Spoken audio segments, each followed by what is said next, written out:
Hey guys, it's Tim, and this is Wrestling Unlimited, as it is Sunday, August 25th, 2024. And tonight, depending on where you live, was AEW All In. AEW All In did take place from Wembley Stadium in London, England, and great show.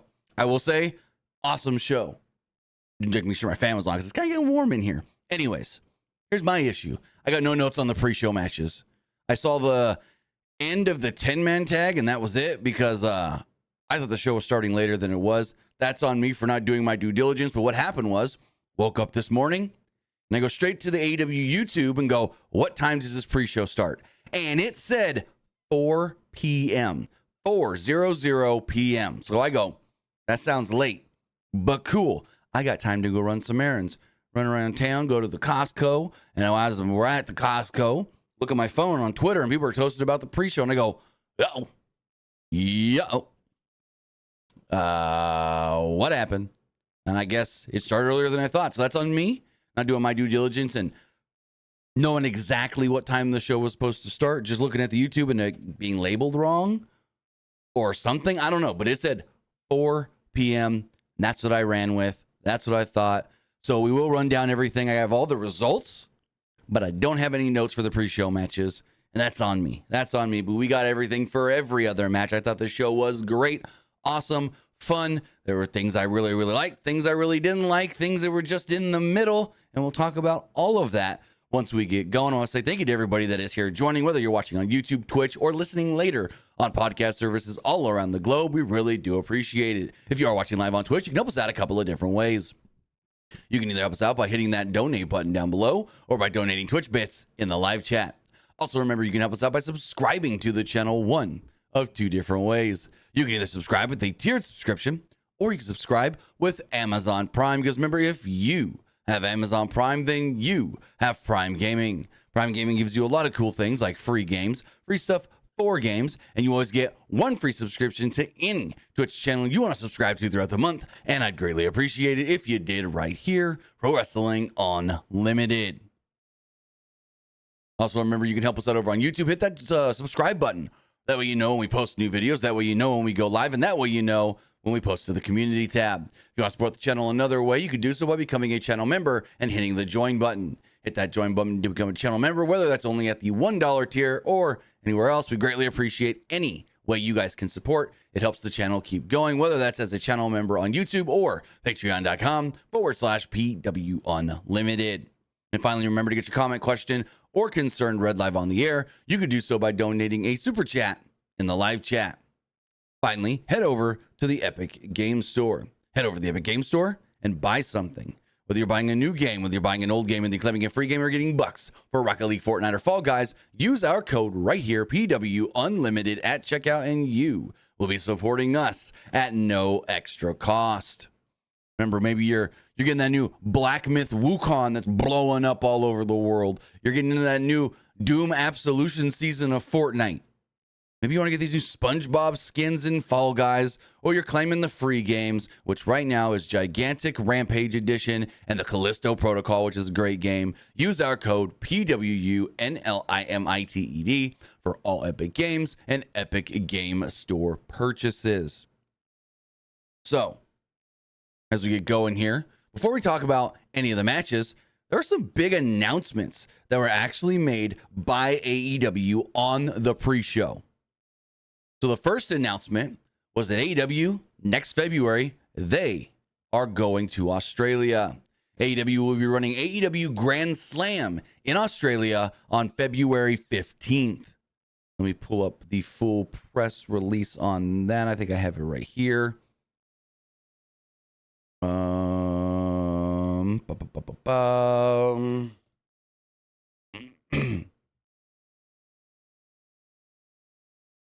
Where is it? No, I can't find it. I had something about it. Here we go. So AEW Grand Slam Australia will be coming to us on February 15th, 2025 from Suncorp Stadium in Brisbane, Australia. And when we look up Suncorp Stadium capacity, it has a capacity of 52,500. The current record in that building is, damn, that building's been around since 1911. Well, no, 1914. Broke ground in 1911. Dang. But as far as the Wikipedia does not say, record 59,185 for an Ed Sheeran concert. 2 Ed Sheeran concerts. No, it was during the 2022-2023 Ed Sheeran tour. He had 59,185 people in Suncorp Stadium in Brisbane. Actually, technically, they say Brisbane, but technically the Wikipedia says Milton, Queensland, Australia. So, yeah, really cool that they're going to Australia next February. We'll see how many people they can fit into that building. Then AEW did make another announcement. August 24th, 2025, we will be getting AEW Cross NJPW Forbidden Door in London. Now, no other details were given. We do not know the building that this match or this show will be taking place in. But the interesting thing here is this show is taking place basically the normal All In London weekend. We know that All In Texas next year will be in July. So Forbidden Door is actually taking place after All In next year. They're kind of, if I want to be correct, flipping things. Let me double check. Forbidden Door this year was Forbidden Door 2024 was on June 30th. So they're kind of flipping things. They're kind of flipping it around where All In is before Forbidden Door, and then we're getting Forbidden Door after, which I kind of like pushing it back since we're already getting that big joint show in January with AEW, New Japan, CMLL, and Ring of Honor. So the farther you can spread these two shows out, the better, I think. So pushing it back a month or so, almost 2 months, actually, I think is a good idea.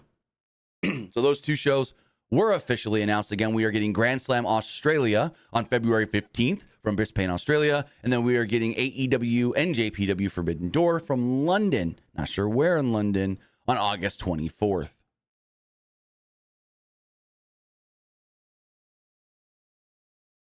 As far as the show does go, pull my notes back up here for all of that. We do know on the pre-show we had a couple of matches. Had a random 16-man tag just happening. I'm like, when the hell did this? Because remember, I came in late onto the pre-show. Was watching on my phone. Or the 0 hour, I should say. I'm like, when the hell was this match announced? And someone tweets back at me and go, 5 or 10 minutes ago. Jeez. It was Tommy Billington, Kip Sabian, Rocky Romero, Kyle Fletcher, Action Andretti, Leo Rush, and Top Flight, Dante and Darius Martin, defeating the team, Jay Lethal, Satnam Singh, Anthony Ogogo, Ari Daivari, Private Party, John Silver, and Alex Reynolds. And I'm like, who are the heels and who are the baby faces? Why is Jay Lethal and Satnam Singh on the heel side with Dark Order? Last time I saw Dark Order, and granted, I don't watch Rampage Collision that often. I don't see ROH where they do some stuff over on ROH. Last time I saw them on AEW, like Dynamite, were baby faces. Then you've got babyface Jeff Jarrett running around everywhere getting cheered out of his ass. Yet his boys Jay Lethal and Satnam Singh are heels here. I'm so confused by all of this. But the babyface team did pick up the victory. And Kip Sabian. Last I saw Kip Sabian, he was working a heel too. So it's like, what are you doing? Kyle Fletcher? I thought Don Callis' guys were heels. So this was all just, they were going to throw a bunch of people together and do a bunch of things and have a match. But like I said, I watched the whole match, but I don't have notes for it because I watched this match on my phone. As we move forward, another match I had to watch on my phone. We had Willow Nightingale and Tomohiro Ishii defeating the team of Chris Statlander and Stokely Hathaway. Now, the big thing with this match is that Willow wins, which means she gets to pick the stipulation for her CMLL title match against Chris Statlander at All Out in 2 weeks. So the two will be battling for Willow's CMLL title, and Willow picks the stip. Haven't heard what the stip's going to be yet. Then finally we had the 10-man tag. Well, actually, no. So I got kind of home by this point, but I was still like rushing around, getting things settled before I could just come in here and watch everything. And Tony Schiavone's on the ramp, sitting there up on the stage. He says, I want to welcome everybody. What does he call her? The conductor, not the conductor. He brings out Martha Hart and Tony Khan. And Tony's out there and he's just like, and I'm sitting here going, oh, we're about to get some big announcement for like the Owen next year in London, in the UK. What is this going to be? They're doing some Owen special. The Continental Classic is now the Owen. I don't know. I don't know what this is all going to be. And Martha Hart just goes, it's great to be here. Where I'm from Canada and we're, the brothers and sisters of the North to America. And everyone in London boos. Everyone in Wembley boos. And she goes, but it's great because I'm here in London and we're part of the British Commonwealth. And they kind of cheer, but still kind of boo. And then she's like, but we have 2 winners from and she butchers this, the Owen Hart Foundation Owen Cup Tournament. And I want to wish them both good luck in their title matches tonight. And then Tony Khan takes the mic and he's like, hey, Martha Hart, we're here. We're doing things cool, London. And I'm like, he's doing the voice. He's doing the voice. I'm like, Tony Khan is here with Martha Hart and he's doing the voice. And someone goes, why does he do that on Twitter? And I go, honestly, I don't think he can help it. I honestly don't think this man can help doing the voice, not doing the voice. It's just, he's in front of a crowd. He gets nervous and starts talking like this because he does the scrums. He does all these radio and TV and YouTube interviews. Fine. Just talking normal. But he gets in front of a crowd in an arena or a stadium or whatever.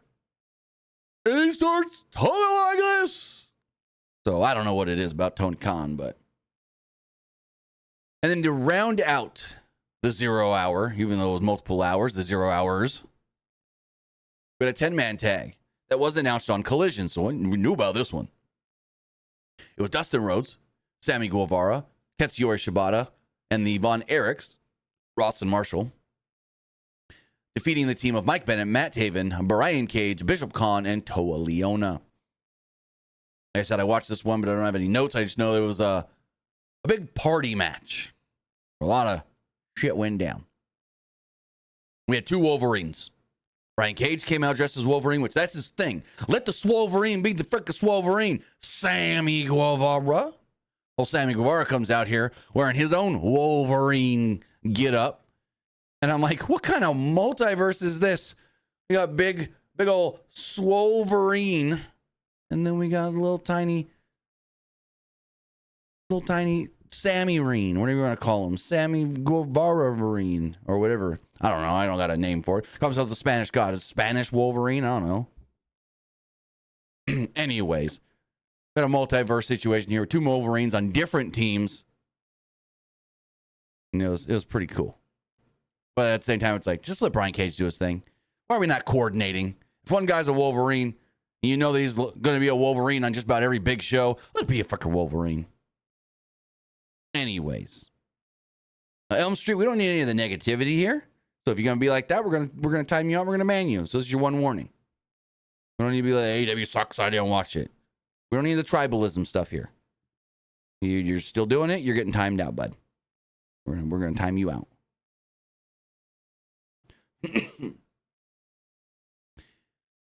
So we're watching the pre-show. Things are going down. And all of a sudden, Soraya's music hits. And this is finally when I'm able to sit down and compartmentalize and just like pay attention. And I'm in. So Soraya comes out, Harley Cameron and her entire family behind her, and she's marching down to the ring. And Harley grabs the mic. She's like, this is disrespect. Soraya's here and doesn't have a match. And blah, blah, blah, blah. And they're going on. And Soraya's yelling at everybody and everything. And she's bitching at the crowd. And I'm like, oh, Soraya coming off like a real big heel here. Who's going to come out and beat her ass? Because you knew it was coming. Didn't know who. You didn't know who. So Soraya's talking shit and this and that and all whatnot. And then out comes the returning Jamie Hayter. Now, here's the one thing that I wasn't a big fan of production-wise on this show. I don't know everybody's music in AEW. There's a lot of people's music I don't know. And so when somebody is coming out, especially somebody either new or we haven't seen in a long time, and the camera's just on the ring or zoomed right in on a wrestler's face and the music hits and the crowd pops, I go, what are they popping for? What's happening? Oh my God, who's this? Who is this? So we hear Jamie Hayter's music, and I don't remember Jamie Hayter's music from a year and a half ago when we saw her last. But the crowd sees it says Jamie Hayter, and they go nuts. So I'm sitting here going, who's coming out? Who's coming out? And then finally it pans out to the big wide shot. It zooms up kind of, dollies up. And you see it says on the screen, Jamie Hayter. Finally cuts to the stage, and I'm like, oh, Jamie Hayter's back. Hell yeah. Then Jamie Hayter comes out with orange hair, and I go, ooh. Not one to dog on somebody's looks, but I wasn't expecting that. She changed up her look. Cool for her. I think the blonde maybe looks better on her, but that's just my opinion. Whatever. Not for me to say. Not like I'm the best looking of guys, so I'm not going to judge someone else for their looks, but Twitter did. And this is bullshit. Come on, the IWC, YWC, whatever you want to be called, internet wrestling community. We can be better. We can do better. Jamie Hayter comes out with her orange hair, and then Twitter, people on X, get Timu Becky Lynch trending, calling her the Timu Becky Lynch. You got to be fucking kidding me. How fucking short-sighted and stupid is that? Just because she has orange hair. It's not like there's multiple guys that have the same kind of hair or hairstyle or hair color. We ain't talking shit on them, calling them a lesser version of somebody else. So, yeah. Let's do better, people. Let's do fucking better. But Jamie Hayter does come out. And she starts just beating people up in the aisle, chucking people aside. Harley jumps out of the ring. She takes Harley out, jumps in the ring, and goes toe-to-toe with Saraya. Actually, first she goes to Sweet Saraya, her mama, Soraya's mama, and attacks her. Saraya tries to attack her from behind. But then they all start just doing their stuff. She finally takes out Saraya. All the Knights and Harley Cameron leave. And then it hasn't been 2 years since we saw her last. But when Jamie Hayter was leaving, she's walking up to them. She goes, fucking 2 years. It's been 2 fucking years. I'm like, damn, this woman's ready to be back. So we got Jamie Hayter back.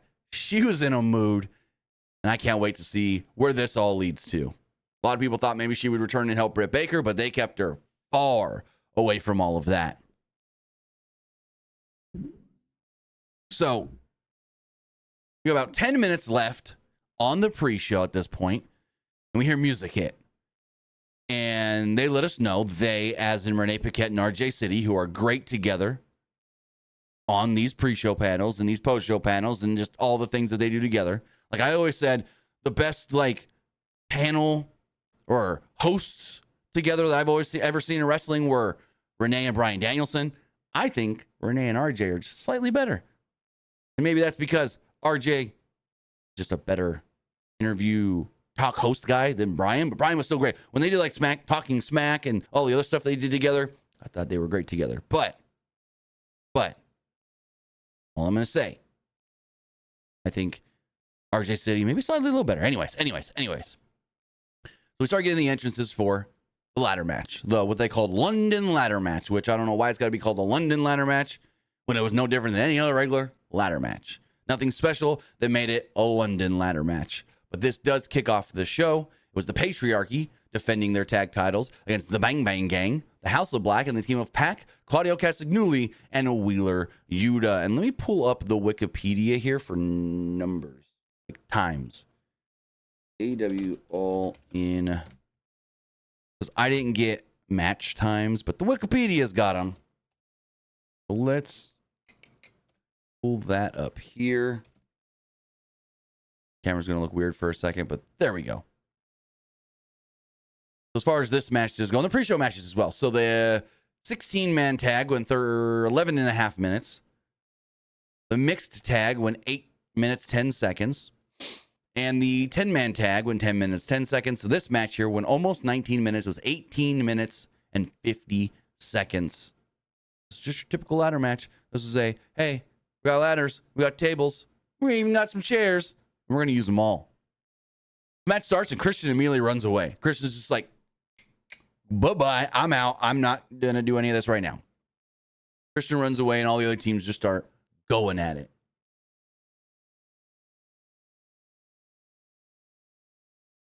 So Brody King sets up a table at ringside. Everybody else is trying to climb ladders in the ring already with a cut off here and there. King then ate a drop kick to the face with a ladder by Colton Gunn as Black hit a moonsault to the pile on the outside. And then Yuta and Matthews followed with dives. Pac was left alone on the crowd, and the crowd started going wild as he connected with a Sky Twister press. He then left the Guns in the inside. And then they did the Dudley's was up headbutt and get the table spot. The delay took a little too long, and King steamrolled them before they could actually hit the tables. Everybody down. Cage then ran back out, grabbed a ladder and tried to climb it, but was launched over the top by Claudio Castagnoli and Brody King, but was caught by everybody on the outside.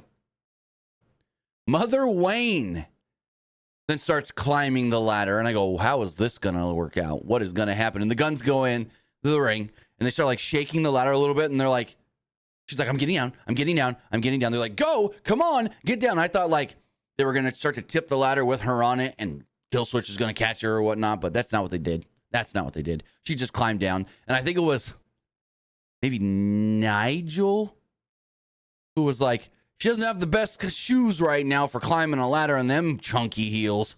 I laughed so hard. So she gets off the ladder. It was an okay spot, whatever. I'm just like, a little comedy spot, whatever. Kind of weird because the Guns are just like, get down. And then she's like, I'm getting down. And then she kind of like took her time getting down. And as their attention was turned on her, she was trying to get out of the ring. They were cornering her up against the ropes. And then she points over, and there's Killswitch getting in the ring. Killswitch gets in the ring, and he choke slams just about everybody in this match that's not part of the patriarchy, including one to Buddy Matthews. Buddy Matthews on the apron, and then Black onto a ladder. Killswitch and King then had a stare down, but Wayne flew in with a Wayne's World on King through a table. Killswitch went to climb for the belts, but Cage stopped him, wanting to do it himself. This was his downfall. Yuta and Robinson then shoved the ladder down. The House of Black took control with a triple corner attack on Yuta. King was then dropped to the 310 to Yuma, but Castagnoli avoided one and hit a flying uppercut. Robinson then suffered a giant swing. Mid-revolution drop kicks from Yuta, and then a Black Arrow from Pac before hitting double dives with Yuta onto Black and Matthews.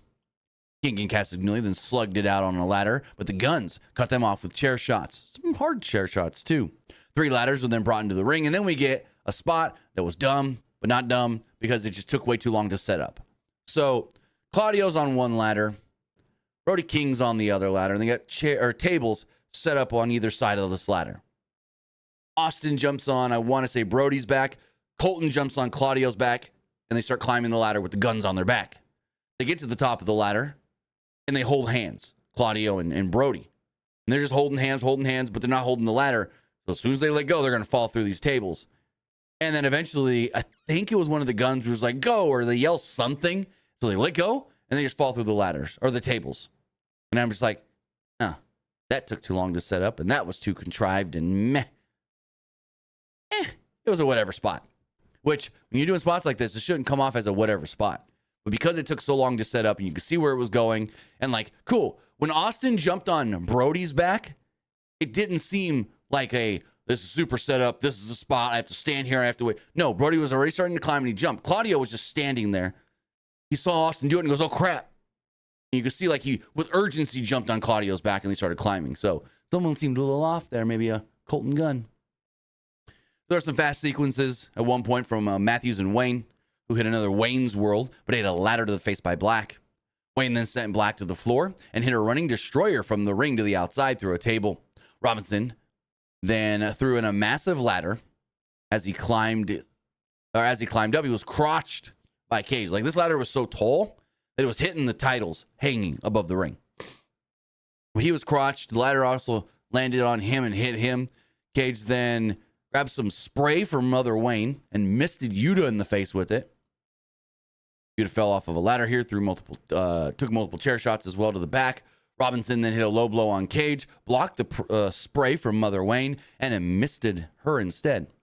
Robinson then teased putting her through a table, but Killswitch appeared and hit her running boot, and then Robinson crashed through the table.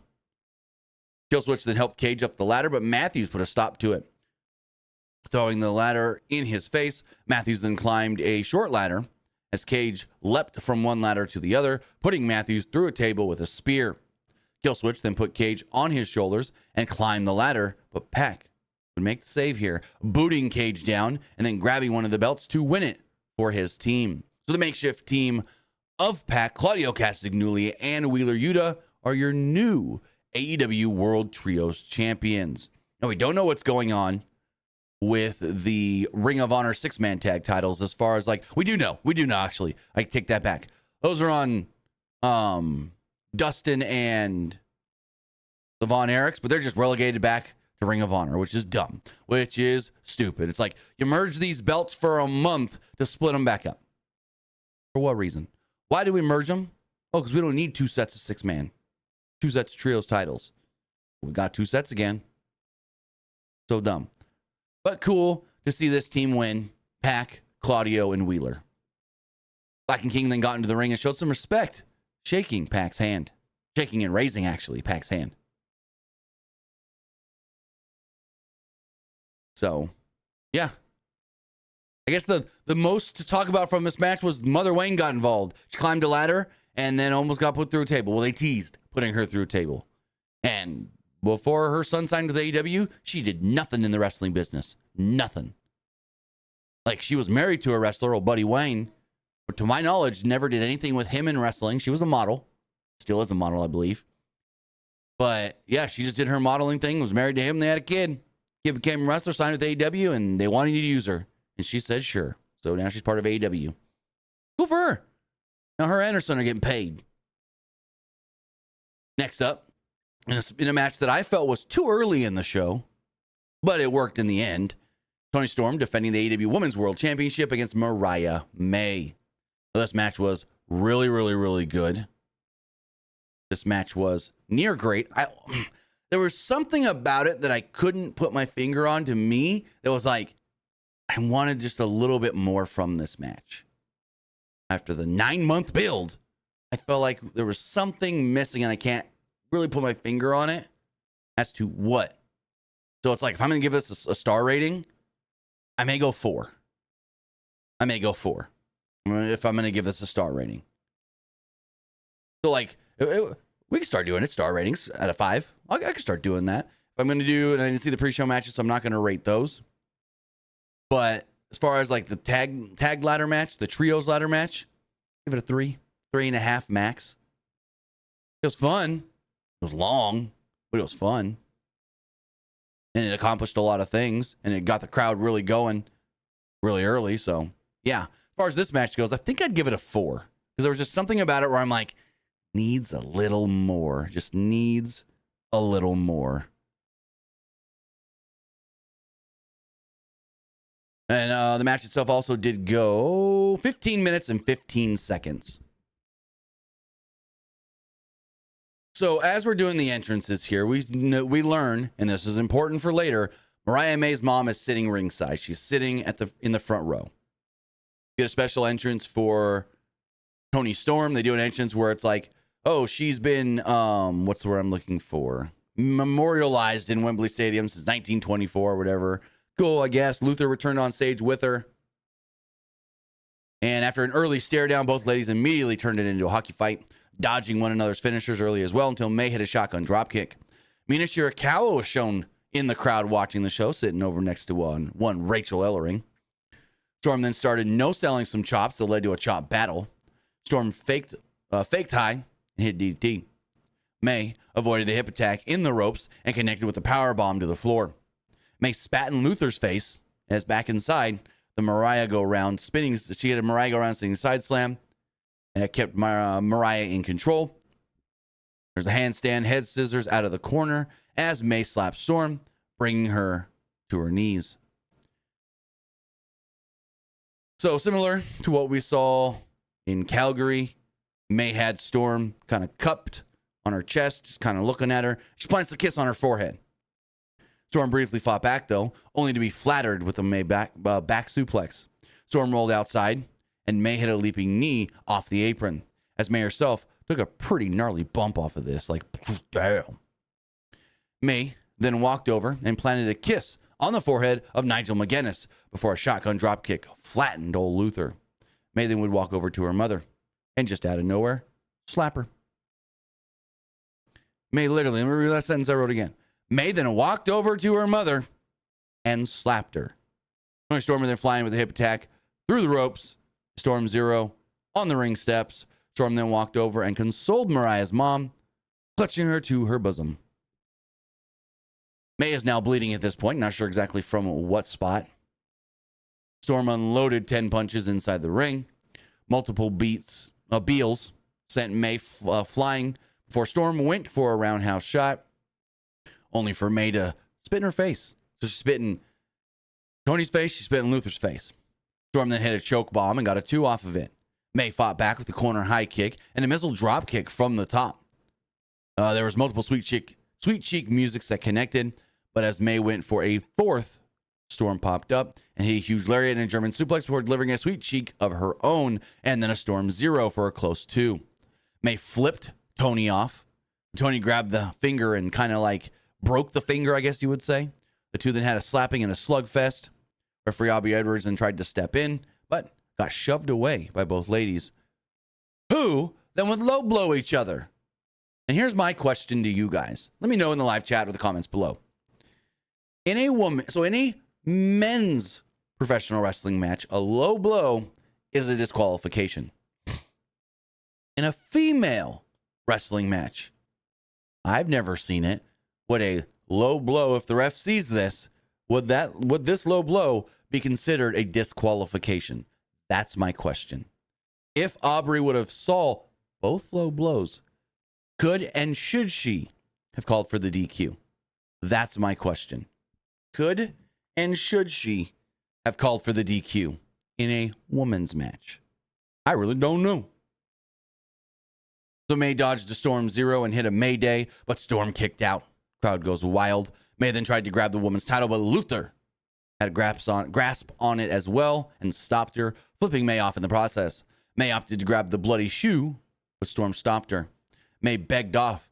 Storm looked like she was going to use the shoe, and then she kind of titsed out and said, "I can't do it," and threw the shoe down.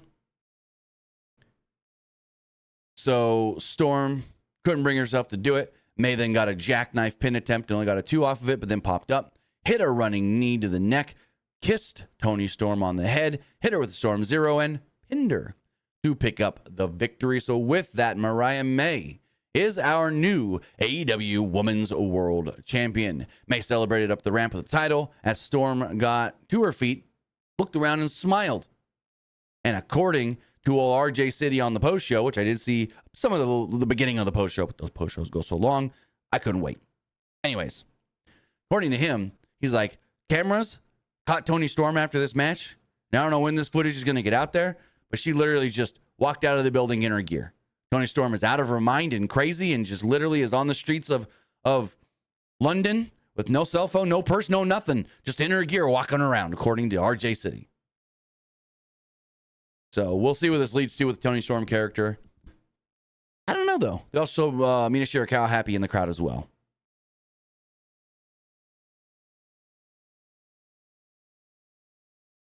Moving forward in a match that really didn't pique my interest, because all it was Hook's winning. I already know when's Taz getting involved.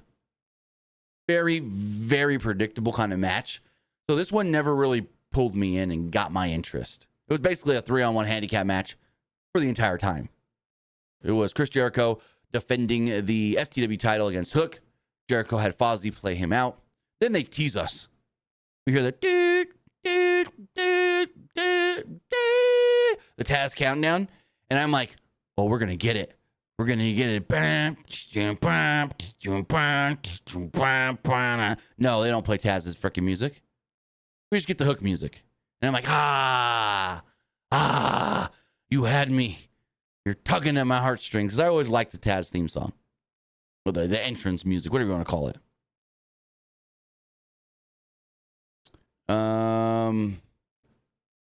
Elite Tish, we go in order on how the matches take place. So cool yourself, bud. It's like it's your first time here for a review. We go in order on how the show takes place. That match was match number 10 of 12. We're only on number 4, 5, 6. So Jericho came out. He sang with Fozzy. The mixing of the music was off, so we barely hear what Jericho was saying. He was singing a song. I'm the learning tree. Hi, guys. And so, early on, well, actually, as the match is starting, they tell us Taz is on commentary. I guess Jericho couldn't get him banned from ringside this time. And so, where was I? Taz tried to play the straight announcer, but I'm mad and I don't want to have to be the straight announcer kind of guy throughout this match, and it did get a little old pretty quickly. Hook was attacked immediately by Big Bill and Brian Keith. Jericho hit a code breaker for a near fall early on as Hook fought back by hitting a T-bone on Keith and then he low bridged Bill to the floor. Jericho then hit a low blow and went under the ring, pulled out a pool cue and some other things like a bag of croquet balls. Jericho dumped the balls.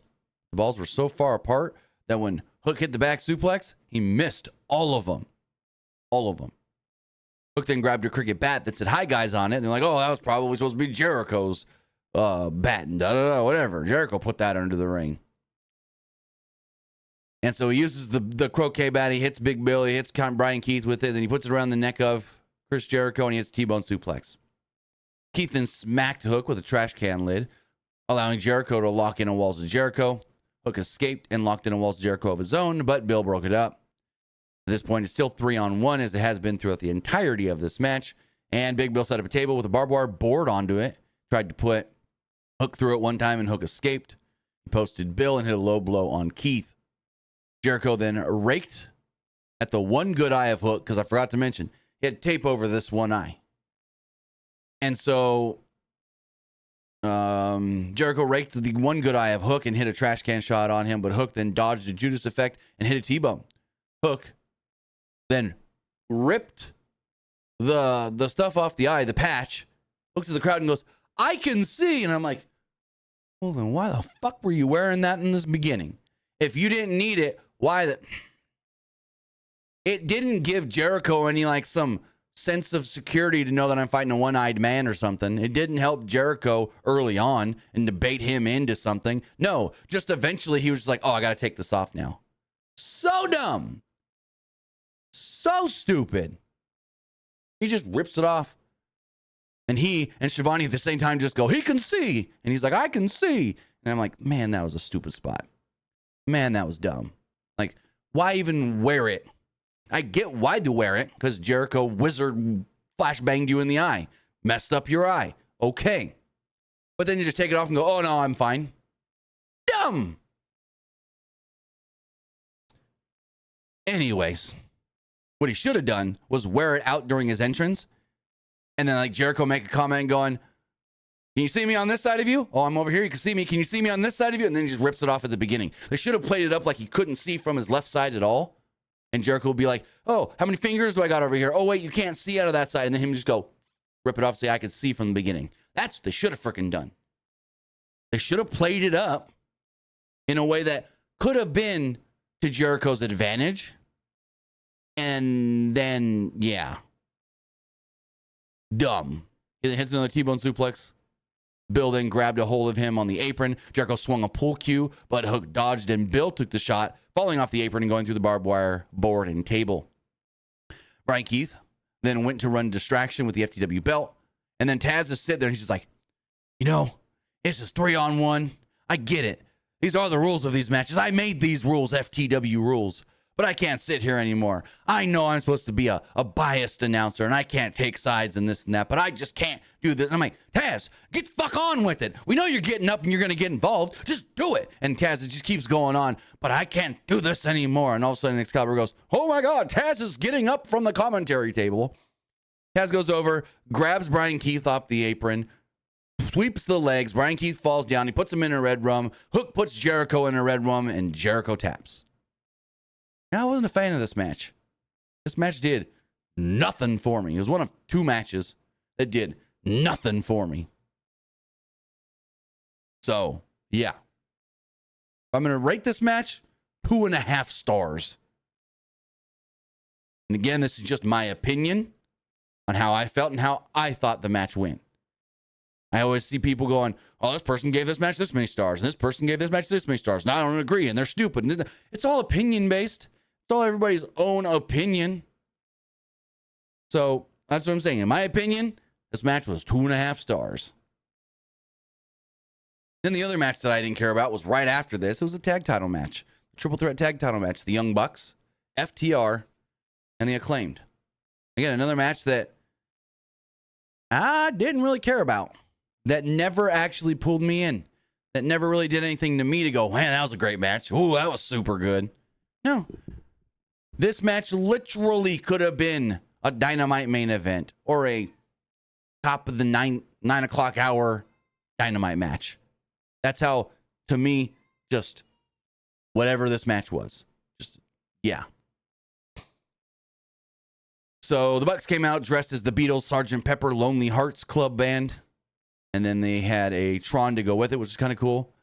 Then we hear like, or some like drum beat where the crowd's going, oh, scissor me daddy. Oh, scissor me daddy. Oh, and then the regular music plays. Caster got to do his live rap this time. Remember, the gimmick has been that he hasn't been able to do it. They keep cutting his mics off, or his mic's not working, or this or that. But he got to do it. Talking about FTR having Bret Hart matches in their Spank Bank, while saying the only thing the Young Bucks ever had to pump was their pennies. Quick start from Caster and Harwood. The Young Bucks tried to get involved early on, but they were dispatched initially, but then blind tagged their way in. The Bucks were in control over Cash Wheeler at one point with an assisted slice spread into a PK. There's a neck breaker, back breaker combo from the Bucks as Wheeler was kept grounded until he laid out Matthew with the pop-up power slam. Harwood down. Nicholas then cut him off. Wheeler then got back in, reluctantly crawled to the Acclaim's corner and just tagged himself out. He's like, I need out. Which I like when they do spots like that in these kind of tag matches where it's like if someone's just so beat up that they can't make it to their own corner, but they know that if they stay in any longer, they're going to get beat, you tag out to the other team. Or you get so close that the other team can reach you and just tag you. So the Acclaimed were in. Bowens jumps in at this point, made the tag. We got a double scissor me timbers on the Bucks. Blind tag by Harwood as the Acclaimed scissored only to get laid out with suplexes for the trouble. Tag by Matthew, who suffered more German suplexes, including a 2-for-1 on both Bucks for a near fall. Matthew then tried fighting out of the corner, so Bowens and Harwood hit double superplexes as Wheeler leapt to finish the powerplex, but Matthew got his knees up. Caster missed a mic drop, and Nicholas missed a swanton, leaving everybody down. Nicholas ran wild at one point, but as he was about to hit the TK driver, Wheeler launched him off the top, but Nicholas hit a moonsault instead onto the Acclaimed. Cool spot. Matthew then was dropped with the Shatter Machine, but Nicholas pulled the ref out before that he can go for the count. Daddy ass, then put the chase on Nicholas, who eventually hit him with the super kick. Actually, no, Matthew hit the super kick on Billy Gunn. With Nicholas down outside, Matthew asked Caster to help with the EVP trigger, and he did, but eventually helped Wheeler take out Matthew with a Shatter Machine. Bowens then flew in with a blockbuster on Wheeler to break up the pin as the Acclaimed went for the double team finish. But Matthew took the ref, allowing Nicholas to go for a low blow. The Bucks then pumped up their shoes and delivered a super kick party and got a 2 off of it. Nicholas then threw a title into the ring as referee Rick Knox tried to play fetch. Matthew then took the other title, but Daddy Ass cut him off with the famous hurt. The arrival by Bowens was hit. The mic drop by Caster was hit. And Nicholas then broke up the pin. Wheeler then took out the Acclaimed outside with a wild dive, leading to Harwood alone with the Bucks as Matthew rolled him up, but Harwood shoved off into a belt shot. Harwood then kicked out, but the Bucks hit the EVP trigger and pinned him to retain the titles. So the match ends and the Young Bucks are in the ring, just standing in the ring with the belts. I think it's Dax is laying there up against the ropes, and then everyone else is on the outside. When all of a sudden, out of nowhere, in comes James Drake and Zach Gibson, the Grizzled Young Vets. Grizzled Young Vets go up to the Young Bucks and look like maybe they're going to attack them, maybe they're not. They stare them down and look right at the belts. They want the tag titles, Grizzled Young Vets. Commentary tells us who this are, just in case you don't know who they are. Said that they did wrestle once for AEW. We've seen them once before, and now they're back. Young Bucks hightail out of there, so they attack FTR. They hit a high-low on Wheeler before again staring down the Young Bucks, who are now in the aisleway. And there we go. Those Young Vets are now in AEW, maybe? I don't know what the plan here is. If they're in just for a one shot to maybe get a title shot, if they're signed or not, we don't know. The Grizzled Young Vets did show up here tonight. Now, I say they were looking at the Young Bucks in the aisleway. I want to pull up an image here really fast. Because this aisleway, this goddamn stage, I know people are going to say, because I'm going to do the WWE comparison here, but I'm also going to give a New Japan comparison. You're going to say, you hate AEW. You just like talk about AEW, tribalism, and so forth. No. Not what this is about at all, because I think New Japan does this better, too, when they do Wrestle Kingdom in the Tokyo Dome. Having the stage not look like it's in a goddamn empty stadium. Where's this image of Britt Baker that I have? So we have this image here from Britt Baker's entrance, and I'm going to pull it up on the screen. So if you look at this image, it's a stage and a ramp and nothing around it. Nothing. And it just looks like COVID is back. And we're having one of them empty arena shows. This was not a good look. Every time wrestlers were making their entrance and they were shooting from this high up the ramp, you saw no crowd. Nothing, nada. Yet, and I don't have an image for reference, unfortunately. I know I probably should. Yet, when either WWE or even New Japan does their big stadium shows, whether that's WWE with WrestleMania or New Japan with Wrestle Kingdom, they don't have fans butted all the way up against the ramp or the stage, but they have them pretty far up, close to the stage, but right up there on the ramp, almost all the way up as well, to make this look packed when the wrestlers are first coming out, not to make it look like they're coming out to an empty arena. So that was my major production gripe for this show, was the way the seating was set up on the floor was not in their favor, and at times made it look like, and we knew they weren't, but made it look like the wrestlers were coming out to empty arenas. Also, with that in the same vein, anytime we would get the big wide from the top of the building shot, the ring, which should be centered in your shot, was down in the bottom left corner. Because they couldn't show anything from that over there because it was all empty. Now, nothing against AEW. They sold 55. I didn't even get an actual number, I don't think. I don't think they gave an attendance number, which is not good. If they did, let me know in the comments or the live chat. So, whenever we'd see the big wide shot, it was the ring's down here. Well, for you, it's down here. Because they didn't want to show this half of the building. Last year, they did 80,000. This year was 54 to 55,000, according to WrestleVotes. And we saw a third of this building was tarped off. So that's my one big gripe there, production-wise. They could have done better to make it not look like just a stage in an empty building. Because again, the same thing for when, and some of them were shot in a way where it was more tighter on the stage and we didn't see all the surrounding area. But like when Will Ospreay came out and they did his special entrance, when I think it was Jericho came out at first, it looked empty. It made it look empty. But again, them getting 54, 55,000 people in that building is great. Is not bad. Is an awesome feat. So I'm not knocking them. It's just, it could have set it up better to look better on camera and so forth. And I don't even know what it looked like being there, just looking at the stage and nothing behind it or around it. So maybe it looked better in person, but on TV and again, let me pull up this shot. You see this, and it just looks like empty building. Not a good look. Now, granted, we know what it was.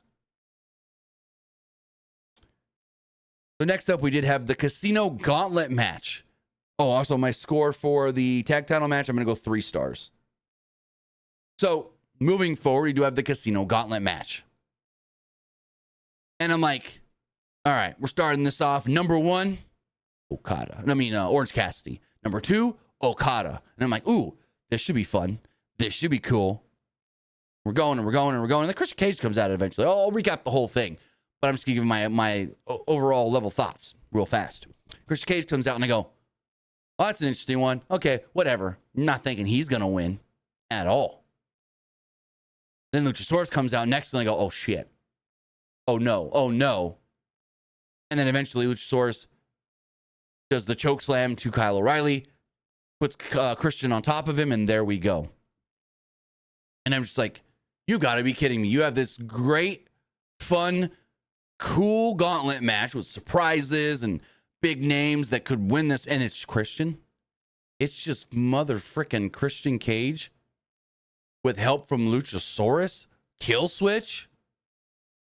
Fuck me. They said, screw all y'all. Christian is our new Money in the Bank winner. That's basically what this match is. They did tell us finally the winner of this match gets to call their shot. Whenever they want to do their title match, they got a world title match. So it's not a, hey, at this show, at All Out, at Wrestle Dream, at World's End, they will challenge for the title. It's whenever they want, they will challenge for the belt. And so, yeah. Wasn't a fan of Christian winning this match. Also forgot to mention the tag title match did go. Oh, the hook match went 10 minutes, 15 seconds. The tag title match did 12 minutes and 5 seconds. And then this match, match number 8 of the night, 26 minutes on the dot, according to Wikipedia. So, like I said, Orange Cassidy started it off. I guess, and this Nick pointed this out to me because I didn't get this. He did a Mr. Bean reference for his entrance falling from the sky, I guess. I didn't catch that. I didn't know that. So, cool, I guess. And then number 2 was Continental Champion Kazuchika Okada. Like, a lot of people probably expected Okada in this match, but you're going to have freaking Okada on the show unannounced? God dang. Anyways. They're fighting. They're going at it. They're talking about how these guys both used to be members of Chaos in New Japan when really Orange Cassidy wasn't, but he was. And that's a whole thing. We can debate that for days. But anyways, they're going at it. And they, like, Okada tried to play it going, hey, you used to be friends, right? And it was all a ruse. Okada then cracked him with a shot to the neck. Rainmaker attempted to block some stuff. And there was a quick roll-up that tried to end the match early. Okada hit a flapjack, and out comes number 3. Out comes number 3, and this music starts playing. I don't know. Like, I know the song, but I don't know as far as the wrestling. And so I'm hearing this song, and I'm like, oh, I like this song. Who is this? What? Crowd's losing their minds. Another production thing like I talked about earlier with, we're looking at the ring, someone's coming out, music's playing, their name's on the Titantron, but we don't know watching unless you really, really know. And frickin', it's been 12 years since Nigel McGuinness last had a match. I didn't watch his ROH stuff. I've seen Nigel McGuinness matches since. Never watched any of them with an entrance, so I didn't know what his music was. It was more of a match starts when I get the video, this and that kind of thing. Regardless, Nigel McGuinness makes his way out to the ring. And this place is losing their minds. Commentary's going wild. He comes out looking amazing. And he gets a stare down in the ring with Okada. There's a series of fake outs with McGuinness that led to him slapping Okada right in the face. There's a corner handstand that led to a series of discus lariats for a 2. Kyle O'Reilly comes out at number 4 and it's a sliding knee strike on McGuinness before Okada put a stop to it. There's a stun dog millionaire by Cassidy who ducked a Rainmaker attempt, and Okada got hit with the high-low as basically, I think, your next IWGP World Champion, Zack Sabre Jr., came out number 5. Zack Sabre Jr. won the G1. He wants his title match before the pay-per-view Wrestle Kingdom. He wants it in October instead. I think he wins the belt. I think he beats old Naito for the title and wins his first world title in New Japan. But he came out as number 5 to a huge pop from the crowd. Cassidy then went for another stun dog, but Sabre escaped into a submission. Sabre then sent O'Reilly packing, and it was Nigel and Sabre squaring off in the middle of the ring. Crazy striking ensues. Taz put over how AEW commentators are kicking ass tonight. because, he slightly got involved in Hook's match, and Nigel's in this match. Okada and Sabre then squared off like the old days as Okada hit an air raid crash neck breaker. There's a top rope elbow that connected as Okada flipped the crowd off instead of doing the Rainmaker pose. Roderick Strong would then come out in number 6 as Sabre welcomed him into the ring. Former PWG rivals, if you don't know. Okada was still locked into a submission here. Strong then dished out a series of backbreakers. And then literally 30 seconds later, out comes Mark Briscoe. And commentary goes, well, we have no clue on the intervals here. It's just whenever someone wants to come out, they're going to come out. And I'm like, wait, what? That's how this works? Whenever someone wants to come out, they're going to come out? So then why are they waiting so long when they know this match can end in 8 times? Stupid as shit when they did that. Stupid that Mark Briscoe came out so quick after Roderick Strong. And I'm just like, okay, if there's no set intervals and anyone could just come out at any time, why isn't everybody coming out every 20 seconds, 30 seconds, 10 seconds?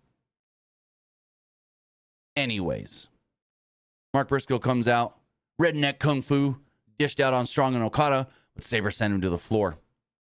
Yeah, I think he sent Okada out as well at this point. O'Reilly and Sabre then had a technical series, some counters before Briscoe flew off the apron with a dive onto Sabre.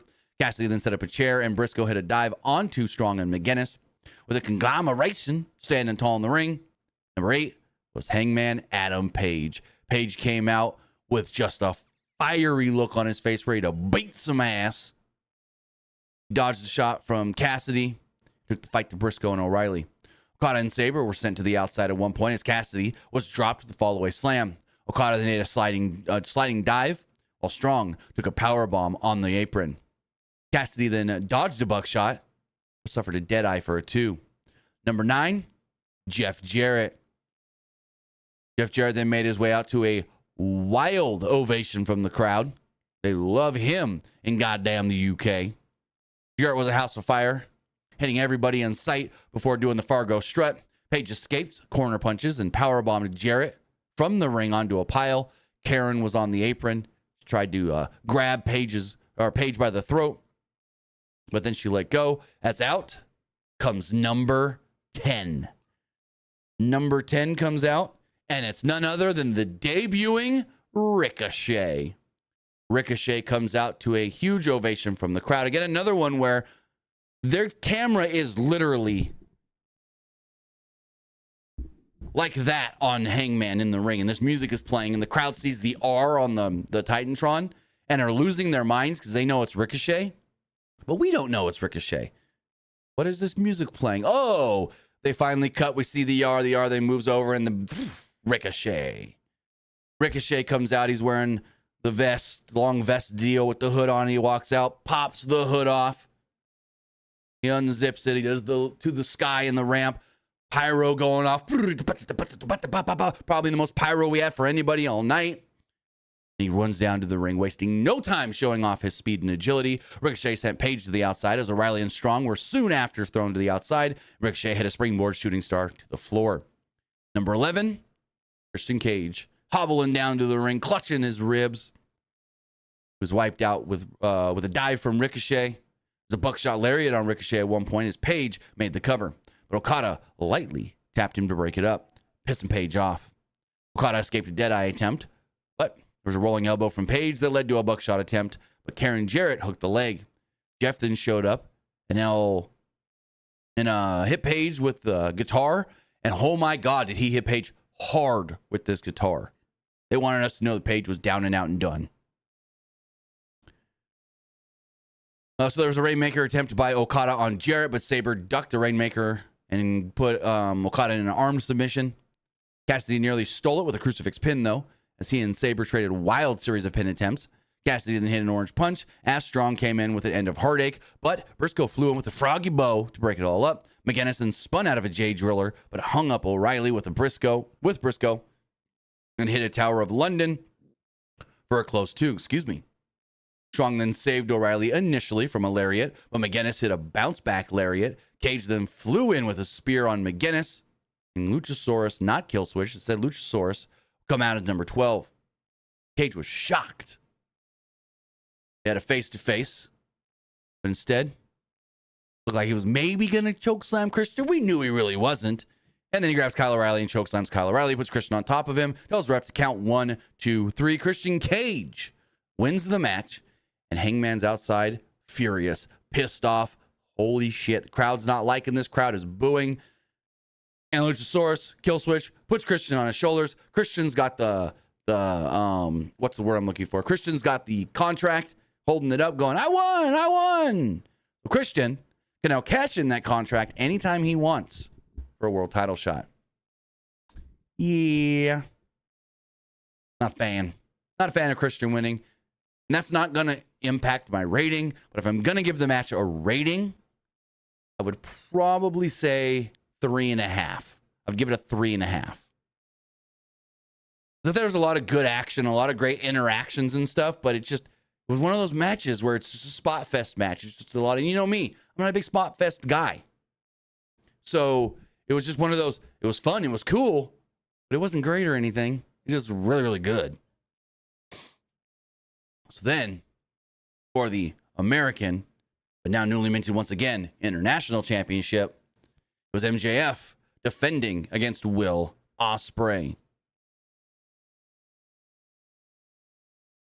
David Decker with a good question here. He says, what was the point of announcing Evil Uno for the match? We were supposed to think Uno was supposed to be. So you announce Evil Uno in the match, but then you have Hangman attack him with a chair, taking him out of the match. They never told us that that's why he wasn't in the match tonight. They should have. But also, here's the other thing. For people that don't know, only 12 of the 21 came out. The match ends when the first pin attempt or the first pin occurs. So there were 9 other people that could have in turn come from this match. You know what I mean? 9 other people were supposed to be in this match per se. So, yeah. But as far as the matches go, I thought it was really good, but not great or anything, especially with the Christian win. Like, god dang. So as far as the next match does go, Will Ospreay versus MJF. And give me 1 second.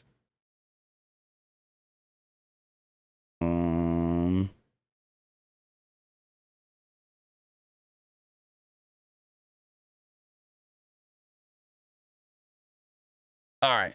As far as this match does go, cool intro for Will Ospreay, tie-in with Assassin's Creed Shadow that comes out soon. I think it's November 15th.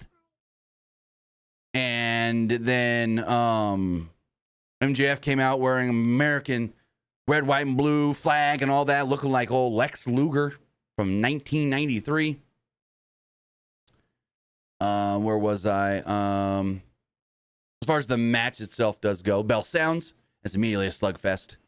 MJF went to the eyes, only to be sent outside and dropped with an Ospreay slingshot crossbody and a Sasuke special.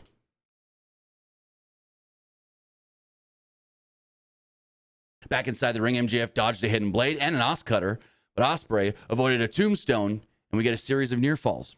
MJF avoided a poison Rana and hit a powerbomb on the knee for a 2. MJF then hit the kangaroo kick, but Ospreay dodged the heat seeker and connected with the pip pip cheerio to reset the match. MJF then opted for the hip swivel after an eye poke, which just let Ospreay recover with a wall walk enziguri and a handspring corkscrew kick for a 2. There's a snot rocket from MJF onto Ospreay, so Ospreay hit a Kawada kick, a couple of them actually, snot rocket of his own, and a standing sky twister press.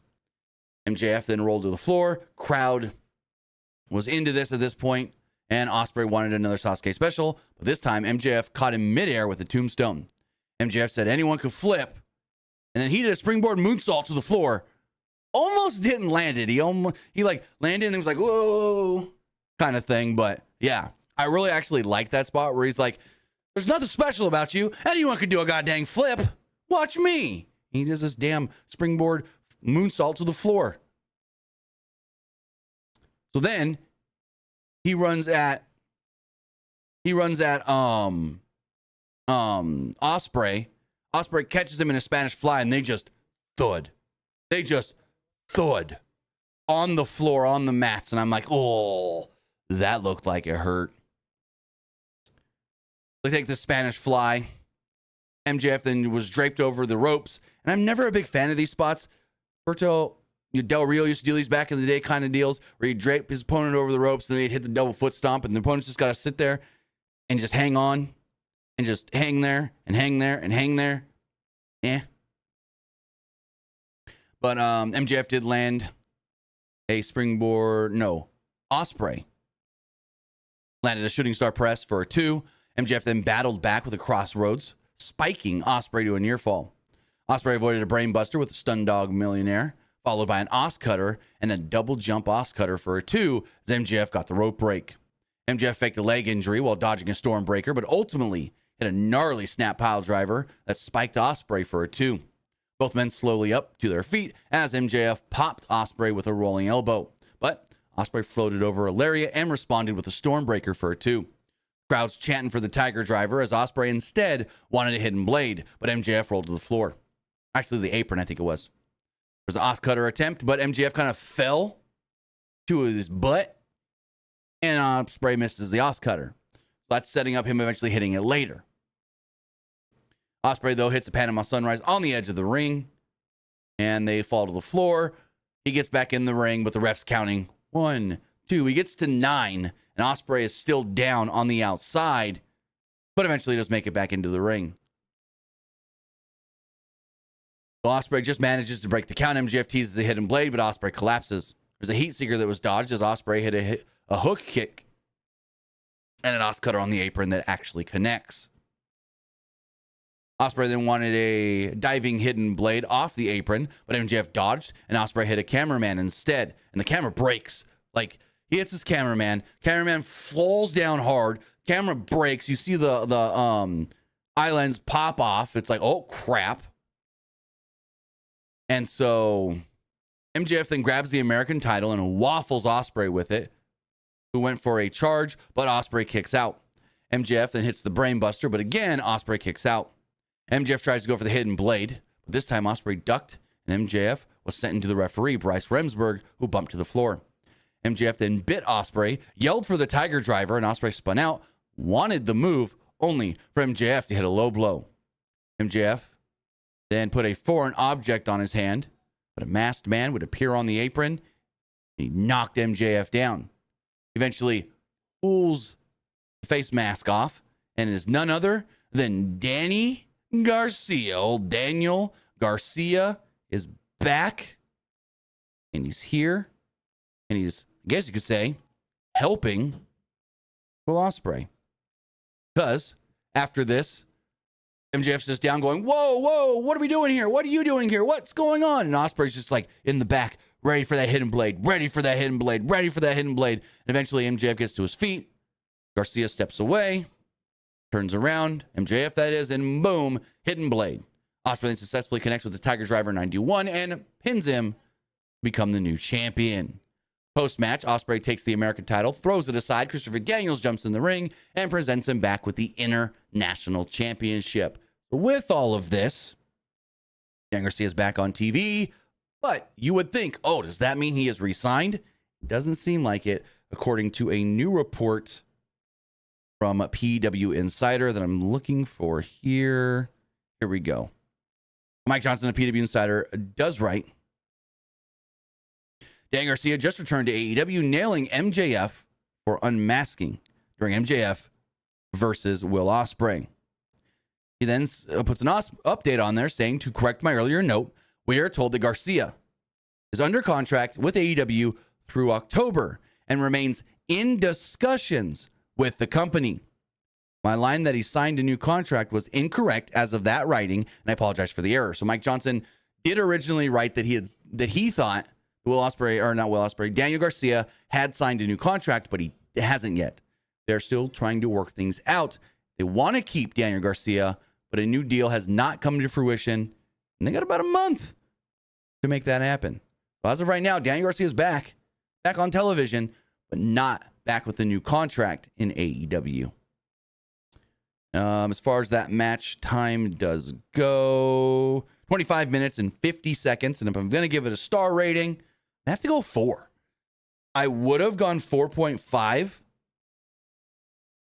but I can't go 4.5 because I feel like the Daniel Garcia thing pulled me away. Now, I've seen some people going 5-star match. not for me. Because I think that the match they had on Dynamite that went to the almost time limit draw was a better match. Then you take the whole, I didn't like Daniel Garcia getting involved. That pulls me a little bit back from it again. I'm going to have to go 4 stars on this match. I'm going to have to give this one 4. So with all of that, give me 1 second. Okay, yeah, we're good. We're good. So this then leads to the TBS title match. This is a tough one. Because I'm watching this match and I'm going, I don't like this. This is whatever. It's not a good match. Crowd's not even into it. But then eventually by the end, they got me. Eventually by the end, they got me. And they got the crowd. This match itself did go 17 minutes and 25 seconds. And if I'm going to give it a rating, I'm going to go 3.5. I'm going to give it a 3.5. I didn't think it was a great match or anything. But I do appreciate that it started slow. And it was kind of just I'm not really a fan of this. But then by the end, they had you. And they pulled you in and they got you. So to me, this is a 3.5 match. When it was brought out by Palace Guards, I guess you would say, in a carriage. Kind of similar to what she's done in the past, like WrestleManias and stuff, coming out in the SUV. Britt didn't have a special entrance. I mean, if you really want to say Britt had a special entrance, you could say that Britt had an entrance that looked like she was by herself with nobody. Because like I showed in that picture, it really looked like she was coming out to an empty stadium. Anyways, as far as the match does go, Monet hit early kicks, but Baker responded with a quick hip toss and a lockjaw attempt, but Monet bailed onto the shoulders of Camille. Monet then held up the TBS title before having a pretty bad scrap in the corner until Baker again went for her finisher, but Monet avoided it. Baker then signaled for a Panama Sunrise, but got distracted by Camille, allowing a backbreaker onto the top by Monet. Monet then kept going after the back and hit an awkward slingshot backbreaker over the knee before hitting a better-looking one on the second try. Baker then fired back with a forearm and a ripcord strike, but her back gave out. This allowed Monet to hit the Three Amigos, which got zero reaction from the crowd. She did her Eddie spot, and the crowd didn't care. Monet then connected on a violent double knee to the back out of the corner, but Baker cut her off in the ropes. Monet was then able to hit an avalanche body slam and missed the follow-up dive. But I'm like, oh boy, that was a cool spot.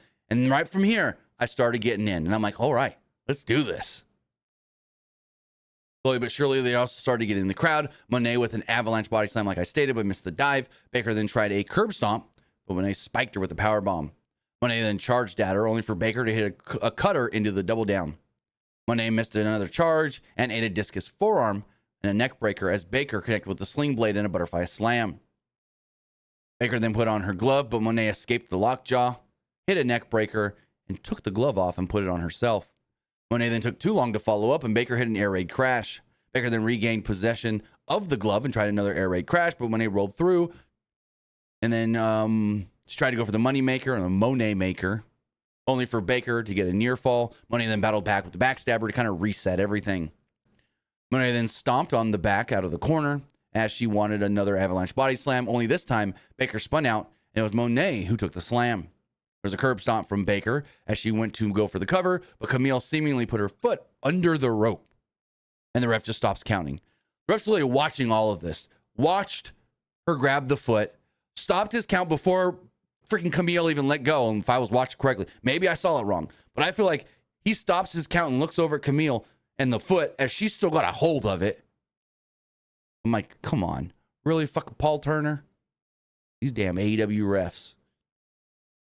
I think maybe Camille, the ref knew to pull before the 3. I think Camille was just a little late is what happened. Because it looked mistimed. I don't even know if she was supposed to put it on the ropes or under the ropes or what. It just all looked weird. Monet then went to use the TBS belt, but referee Paul Turner caught her and had to wrestle the belt away from her. Baker then took the IWGP Women's title, and Camille tossed it back to her. There's a phantom bump. She tried to do the Eddie Guerrero chair thing, and it didn't work. The ref then saw Camille with the belt and ejected her. Monet was then dropped with the Panama Sunrise and a curb stomp, only for Baker to get a 2 off of it. Baker finally does lock in the lockjaw, but Monet bit at the hand to get free. Monet then just kind of ragdolled Baker into the ropes, hit the Monet Maker, and pinned her to pick up the win. The finish, to me, didn't look all that great. When I said she ragdolled her up to the ropes, hit her with the Monet Maker, and then pinned her, it kind of looked like we just got to go to the finish, get out of this, and it was all jumbled. A big jumble mess at the end, in my opinion. So, it was an okay match. It was pretty good. It got there towards the end, but I wouldn't say it was a great match. I wouldn't say it was all that great. To me, like I stated, 3.5 stars. 3.5 stars for me. Next up, we did have the Coffin match. Jack Perry and Darby Allin for the TNT title. And I'll just say it off the bat. While this was a hard-hitting match from start to finish, Darby said, "Do things to me that might kill me." In the end, it wasn't about the match itself at all. It was all about the post-match and getting Sting out there so Tony Schiavone can yell, "It's Sting!" in the end. And then the Elite to be like, "Oh my God, Sting's back. Oh my God, Sting's back." That's all this match was. Good match. But it was just, what's the word I'm looking for? It was just a catalyst to bring out Sting. That's all this match was. Also, Darby coming out with dozens of freaking thumbtacks gorilla glued to his face, this maniac. This freaking maniac. So Darby hit a running dive right off the bell and then beat the hell out of Jack Perry with the chair. Allin hit a drop kick off the top to a seated Perry inside at ringside. Due to the attacks, Perry tried throwing punches, and every time he hurt his own hand because he hit the thumbtacks. Allin placed Perry against the coffin, and they had a fancier coffin than normal, I feel like. Now, maybe, no, this was a similar coffin to the last year's one, but I want to say, what was that one coffin match? It was with Andrade, maybe? Where it was a wooden coffin, and they just spot where the coffin dropped through the coffin kind of thing. Also, fucking Taz. Taz is over here talking about what coffin matches are, and then goes, "You guys even called coffin matches before?" And Schiavone goes, "Yeah, 2. There was one here last year." I was like, come on, Taz. What are we doing? So Allin placed Perry against the coffin, tried to do a dive, and Perry moved, and he went face first into it, took a horrible shot. Perry then dumped a bag of glass in the ring, and the crowd lost their fucking minds. The crowd lost it when he dumped broken glass in the ring, and he goes like this, and he played off this crowd well because they just start cheering and chanting and going crazy, and then they go, "Oh, cry me a river. Oh, cry me a river," and eventually some of the crowd starts going, "Fuck CM Punk. Fuck CM Punk. Fuck CM Punk," as Taz mentions this and says, "Well, that ain't the first time Perry's took a bump in real glass here in Wembley." So they got their CM Punk shot in right there. Real glass, I guess you would say. Probably. So he jumps up on the apron, or up on the ropes. He's soaking in the crowd. They're chanting the Cry Me a River. Just fuck CM Punk. Then eventually they go to fight. Allin went to the top. Perry swept the legs, pulled the tape from under the ring. And, no, I take that back. Swept the legs, pulled him off the ropes, slams Jack into the glass. Jack's bleeding from the back. Eventually they fight to the outside, and Jack Perry does take tape, and he wraps up Darby's wrist with them. Then they make a comparison going, Darby Allin can't wrestle without his hands. Unlike Orange Cassidy, who can wrestle without his hands because he's got experience wrestling with his hands in his pockets. Darby needs his hands because he doesn't wrestle without his hands often. And I'm like, okay, whatever. They're fighting on the floor. Darby basically with one hand because they're tied together, taped together. Both men fought up the ramp, and Perry hit a hard powerbomb before whipping Allin with his own belt, and then tied up his feet. Perry then mocked Allin, trying to get him up before chucking him off the stage through a bunch of tables on the floor. Perry then brought the body bag over, put Darby in the body bag, zipped it up, drug him over to the coffin, placed him in the coffin. Before he could close the door, though, Allin rose up like a zombie, stuck his head through the body bag, and so Perry hit a running knee strike, spit on Darby, and closed the lid. So that's it. Jack Perry just retains the belt. In a crazy, but not that crazy coffin match. I expected way more.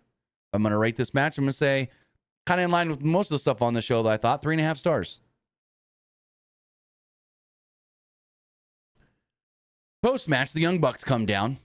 And they're like, yeah, Jack, whoa. And you see one of them's got a gas can. And you go, uh-oh.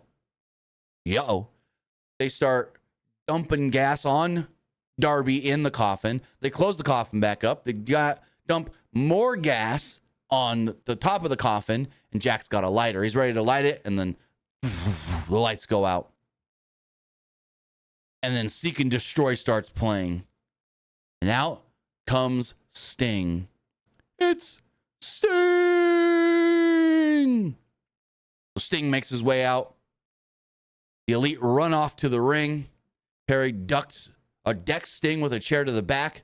Of course, Sting no-sells it. Perry bailed, leaving the Bucks in the ring. Take a double Scorpion death drop from Mole Stinger. Sting then went over to the coffin, helped Darby out of it, and then they stood tall. Still staring daggers into Jack Perry. I don't know where this is leading to or what this is going to be. I don't think Sting's going to have another match.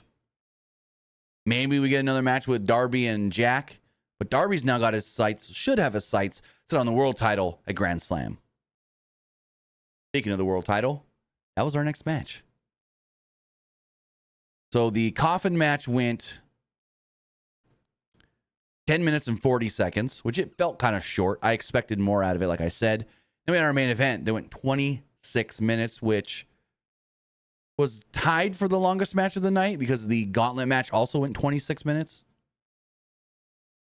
So Danielson comes down. He's got the final countdown playing. It's the final countdown. His wife and kids, Bree, Buddy, and Birdie are ringside. He embraces with them. Crowd chanting, cheering, and raving, going wild. The American Dragon in the UK. Then out comes Swerve. He had some rappers play him out. I don't know who they were, so yeah, don't yell at me for not knowing. Also, before the match, there's a big video hyping up Danielson's career. Danielson's entrance had a video package of him meditating and seeing flashbacks of his career and everywhere he's wrestled except WWE. The two are in the ring. And they do the entrances, and Prince Nana, of course, whose house? Swerve's house. And so early on, there was a strike exchange that led to a stare down before Strickland glanced over at Bree and the kids. This lit a fire under Danielson. Jim Ross called him Daniel Bryan. Basically said, you know, I signed this guy to his first real wrestling contract 25 years ago, and I've been, there for his career ever since. And I'm like, yes and no, Jim. So in 2001, maybe, Shawn Michaels had his school in Texas and brought 4 of his top wrestlers to an episode of SmackDown for a tryout. I don't remember who the 4th guy was, but the other 3 were Lance Cade, Spanky, and Bryan Danielson.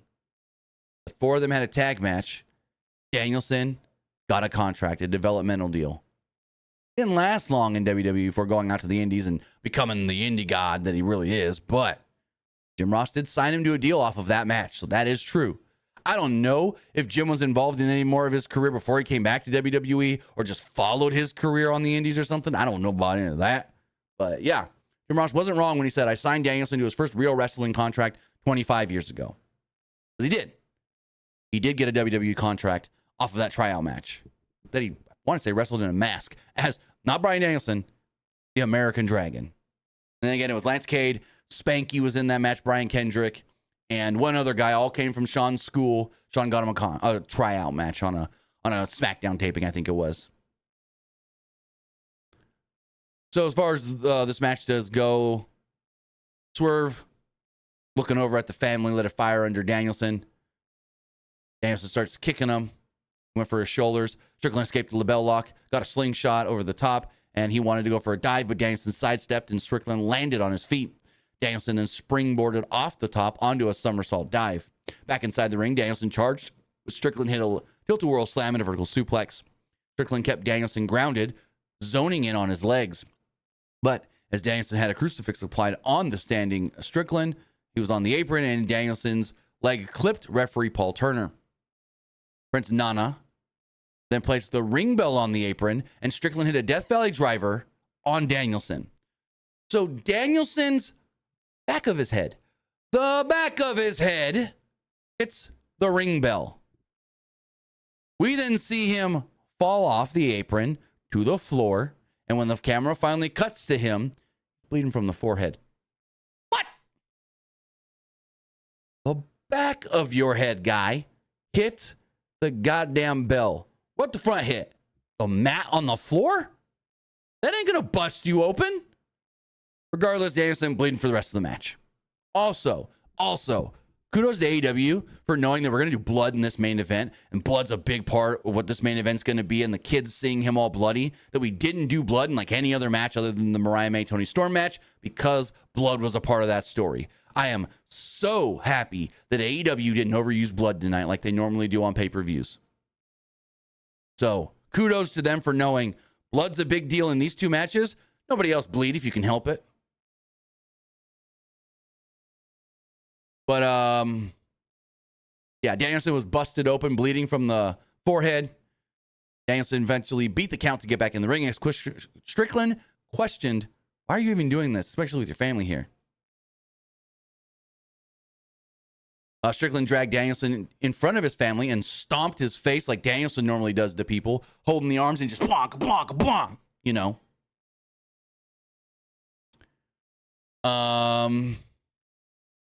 Strickland then brought Danielson to the ropes and hit an avalanche high-angle slam as Birdie was shown hiding her eyes. Strickland tried a swerve stomp, but Danielson avoided it into a regal stretch. Strickland then broke free and hit an up kick. Danielson then turned him inside out with a wild lariat. Danielson then charged repeatedly with corner strikes before Strickland cut him off with a leaping flatliner. Danielson then fought back with a cattle mutilation attempt, but turned it into a tiger suplex. There were some yes kicks by Danielson as Strickland collapsed in the corner. Both men then went to the top where Danielson connected with a wild avalanche tiger suplex for a 2. Danielson then said it's time to kick Strickland's head off and head in, and he did just that repeatedly before sinking in a cattle mutilation. Strickland then bridged up and countered into a vertebreaker as the referee kind of like stops everything. And this kind of pulled me from the match a little bit. I get storyline-wise why they did this, but it went just a little too long. So Danielson takes his vertebreaker and they all immediately, ref's like, stop, swerve back up. Doc, get in here. And so they call for the doctor and Nana's yelling, he broke his arm. His arm's broken. And eventually Swerve's like, no, we ain't ending like this. Everyone out of the ring. He shoos everybody off and the match keeps going. I couldn't really care for that spot. So Strickland, like I said, chases everybody away, hits a swerve stomp, but Danielson kicks out of the pin attempt. Multiple house calls connect as Danielson reached out to his family, telling them, I'm sorry you have to watch this, while Strickland hit another house call for a 2, which the crowd went nuts for when he kicked out. Gallagher questioned if he was apologizing for what he put them through or what he's about to do. Strickland then hit yes kicks to Danielson, and each one would basically Hulk him up, and he would take the shot to the chest and go, I love you. I love you guys. I love you guys, like every time. Danielson eventually slapped Strickland in the face and lit him up with some yes kicks of his own before sinking in a triangle choke, and then went for the anvil elbows. Strickland then powered out, but Danielson hit a suplex and dropped Strickland on his head. There was a Busaku knee that hit, but Strickland no-sold it and just shrugged it off, hitting another house call. Strickland smiled at Danielson's family and hit the big pressure, but Danielson kicked out, and the crowd were on their feet, losing their minds. This is the first time anybody has kicked out of the big pressure.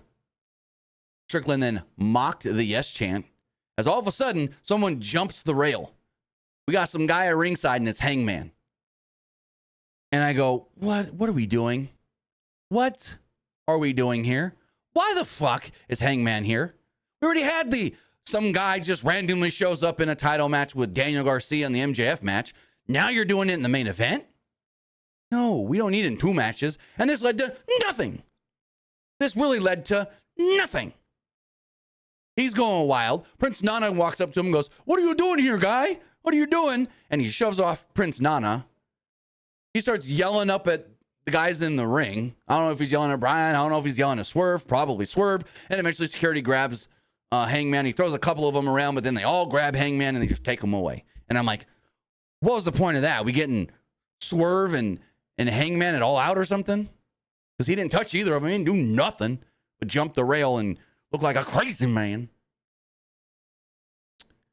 So, anyways, where was I? Page is out there. He gets taken away.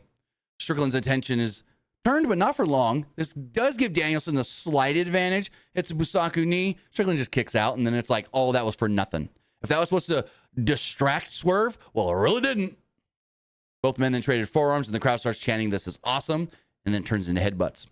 Strickland tried a rolling flatliner, but Danielson hit another Busaku knee. Yes chants ring through Wembley Stadium as the crowd is going insane on their feet as Danielson sank in the label lock. Strickland did try to break free, but Danielson snapped his fingers, locked the submission in even harder, and eventually Swerve had no choice but to tap. Swerve taps for the first time in AEW. Bryan Danielson is your new AEW World Champion. If I'm going to give this match a star rating, I can't give it a 5 because the whole Hangman thing really pulled me from it.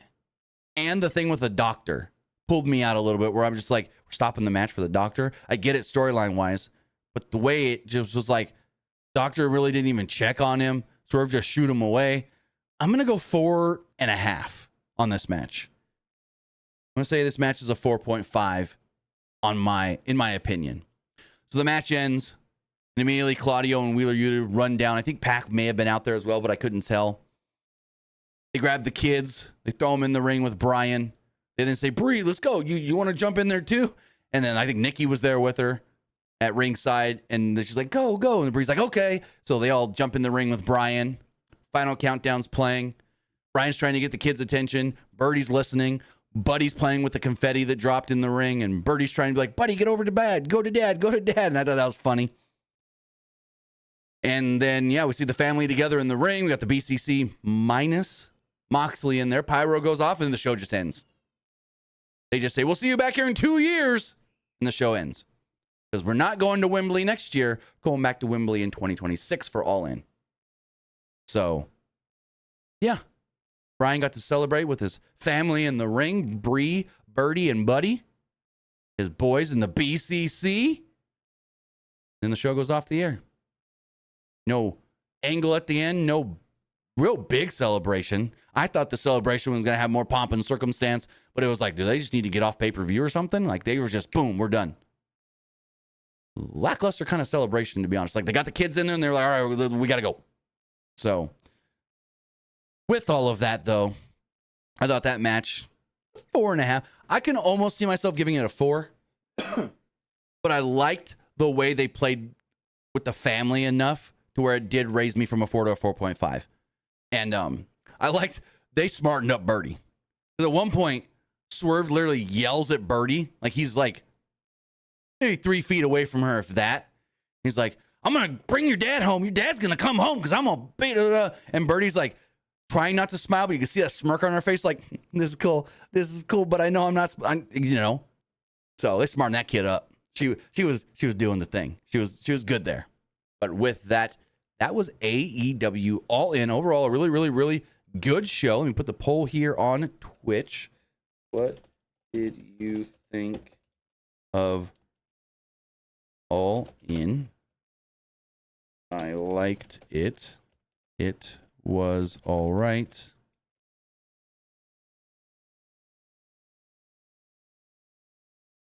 I didn't like it. Let me know what you thought of AEW All In. If you're watching on Twitch, the poll is now live. We're going to check the other polls. We're going to see what else you guys thought. Oh, okay. Sorry I didn't see this earlier. Cobalt Reborn says, "Hi, folks. I was in the crowd at All In. Happy to answer any questions." Okay, my big question. How did the stage look with it looking like... So here's my big question to you, Cobalt. And I'm going to pull up this image right here. Because this is my thing. This is what it looked like on TV when Britt Baker came out to the ring. It looked like she was entering to an empty arena. So from your perspective, being in the crowd, did it look like this there? Did it look like someone coming out to an empty arena? Or because you're seeing all these people around you, it didn't feel like that? But there was a couple times when people came out, like when the Will Ospreay entrance as well. It looked like we're back at COVID times and people are entering to an empty arena because we have all this tarped off area. My comparison was when WWE does WrestleMania and big stadium shows, or New Japan does Wrestle Kingdom in the Tokyo Dome. They've got people all the way up the ramp, butted up to the sides of the ramp, almost maybe a foot or two off the stage. Here, they were like 10, 15, 20 feet off the stage, it felt like. So I want to know your thoughts from being there live, if it looked, I don't want to say it, but this bad in person, as we go and check the other polls. As far as the Threads poll does go, 78% liked the show. 22% thought it was just all right. Looking at the Twitter X poll, 73% liked the show. 73% liked the show. 17% didn't like the show. And 8% thought it was just all right. Looking at the YouTube community poll, about the same. 73% liked the show. 15% thought it was just all right. And 12% didn't like it. This person said, some solid managers and storylines developing. Feel like the Coffin match and the Banks vs. DMD wasn't that great. True. Overall good show. Person says, better than last year. But there was a weird booking decision. I don't know why TK gave Christian Cage the win in the Gauntlet match. I don't either. That I don't understand at all as well. Person says, I liked it. And this person says, great show. And as far as the YouTube live poll does go, 78% liked the show, 14% thought it was just all right, and 9% didn't like it. I don't know if Cobalt is still here in the live chat. He's going to answer my question or not, but let's look at the Twitch poll. We got one vote, and that person liked the show. But with that, overall, I thought it was a really good show, really good main event, a couple really good matches, actually. There was 3 matches I gave over 4 stars. So, yeah, the women's title match, I didn't write this down. The women's title match, the Will Ospreay MJF match, and the main event, I all gave over 4 stars. But with that, guys, I was like, thank you for joining me here. Twitch.tv/PWU Unlimited, YouTube.com/Pro Wrestling Unlimited, and podcast services all around the globe like Stitcher, Spotify, Google Pod, Apple Pod, Anchor, iHeartRadio, and so much more. With that, we'll be back here live tomorrow night following Monday Night Raw. Then next week, we got WWE Bash in Berlin. Next week, we got NXT No Mercy. So we got 2 pay-per-views coming up next weekend. We got a bunch of stuff coming up over the week. We've got Raw. We've got NXT. We've got Dynamite. And we've got SmackDown and so forth. So we're going to have a busy week here talking about everything going on and doing the thing. But with that, guys, again, I want to say thank you for joining me here. Twitch.tv/PWU Unlimited, YouTube.com/Pro Wrestling Unlimited, and podcast services all around the globe like Stitcher, Spotify, Google Pod, Apple Pod, Anchor, iHeartRadio, and so much more. Have a great rest of your Sunday. Have a great rest of your weekend. And we'll see you next time. Have a good one, guys.